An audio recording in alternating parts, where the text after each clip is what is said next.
एकदम सुनेर उहाँको सानोको एउटा त्यो मलाई छोडी मेरो छाया भन्ने गीत गाउनुभएको थियो दादाले। उहाँको त्यो सानोको बच्चावाला भिडियो पनि म एकदम हेर्थेँ क्या सानोमा। अनि त्यही गीत सुनेर सिक्थेँ। अनि अरू अरू गीत पनि एकदमै धेरै सुन्थेँ। अनि उहाँसँग मेरो फर्स्ट टाइम भेट चाहिँ झापामा भएको थियो, त्यति बेला एउटा प्रोग्राममा।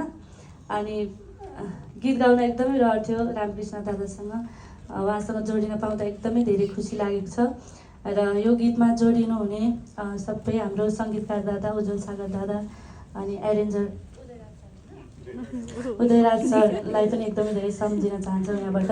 अनि लिरिसिस्ट अस्ति पनि उहाँसँग मैले उहाँको लिरिक्समा एउटा गीत गाउन पाएँ।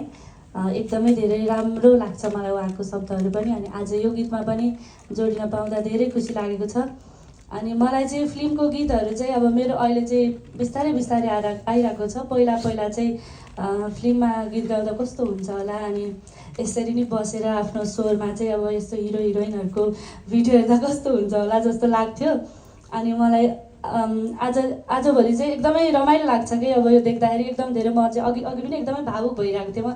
मलाई मैले जे चाहेको थिएँ त्यो मेरो पुरा भइरहेको छ भनेर एकदमै धेरै खुसी लागेको छ सबैजनासँग जोडिन पाउँदा। र मालती मङ्गली टिमको सबैजनालाई धेरै धेरै धन्यवाद दिन चाहन्छु। र स्पेसली रामकृष्ण दादालाई थ्याङ्क यू सो मच। एकदमै धेरै खुसी छु म एकदमै। अब यो फिल्म पक्कै पनि राम्रो हुन्छ, राम्रो होस्। सबैजनाले हेरिदिनु होला आएपछि, त्यही भन्न चाहन्छु। Thank you.